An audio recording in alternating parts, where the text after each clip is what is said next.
Good morning. പക്ഷെ കാര്യങ്ങൾ അത്ര ഗുഡായിരുന്നില്ല, ഞാൻ പറഞ്ഞു എന്നുള്ളൂ. കാരണം എല്ലാവരും കണ്ടിട്ടുണ്ടായിരിക്കും, കഴിഞ്ഞ 2-3 ദിവസം മാൾട്ടയിൽ കുറച്ച് പ്രശ്നങ്ങളൊക്കെ ഉണ്ടായിരുന്നു. ഇവിടെ ഒരു കാറ്റൊക്കെ അടിച്ച് ഇച്ചിരി സീനായിരുന്നു. തീരപ്രദേശത്തൊക്കെ വെള്ളം കയറിയായിരുന്നു. എന്തിന് ഇവിടുന്ന് ഒരു 10 മിനിറ്റ് മാറിയിട്ട് ഒരു സ്ഥലത്ത് ബോട്ടൊക്കെ റോട്ടിലായിരുന്നു.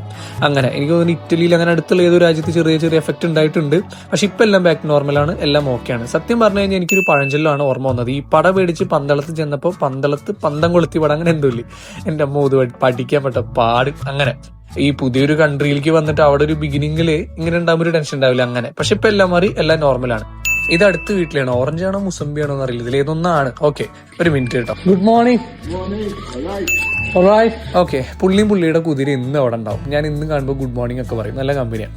കോളേജിന്റെ അവിടെ നിന്ന് ഇങ്ങോട്ട് ബസ് വരുന്ന കാണാണ്ട്, പക്ഷെ ഇവിടുന്ന് അങ്ങോട്ട് ബസ് പോകണം കാണാൻ. അല്ലെങ്കിൽ എന്തായാലും നടക്കാൻ വിചാരിച്ചു. ഒരു 1.5 കിലോമീറ്റർ ഉള്ളൂ, വലിയ ദൂരമൊന്നുമില്ല. ആ ബീച്ച് ഉണ്ട്, അതിന്റെ അടുത്താണ് കോളേജ്. അവിടെ ഇച്ചിരിയൊക്കെ വെള്ളം കയറിയിട്ടുണ്ടെന്ന് സ്റ്റുഡൻസ് ഒക്കെ പറഞ്ഞായിരുന്നു. ഇപ്പൊ എന്താ അവസ്ഥ പറഞ്ഞൂടാ. എന്തായാലും എല്ലാം ഓക്കെ, ആർക്കൊന്നും പറ്റിയിട്ടൊന്നും ഉണ്ടായിരുന്നില്ല കേട്ടോ.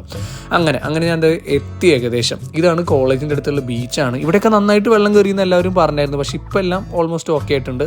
ആ കയറിയതിന്റെ എഫക്റ്റ് ആണ് ഇപ്പോഴീ കിടക്കുന്നത്. ഇനി ഒരാളെ ഞാൻ കാണിച്ചു തരാം. ഈ അമ്മാമേനെ കണ്ടോ, പെയിന്റ് ചെയ്തുകൊണ്ടിരിക്കുകയാണ് ബീച്ചൊക്കെ നോക്കിയിട്ട്. എന്തായാലേ ഇപ്പോഴും വെള്ളം ചെറുതായിട്ട് കയറുന്നുണ്ട് റോട്ടിലോട്ട്. അങ്ങനെ ഞാൻ ഫൈനലി കോളേജ് എത്തി.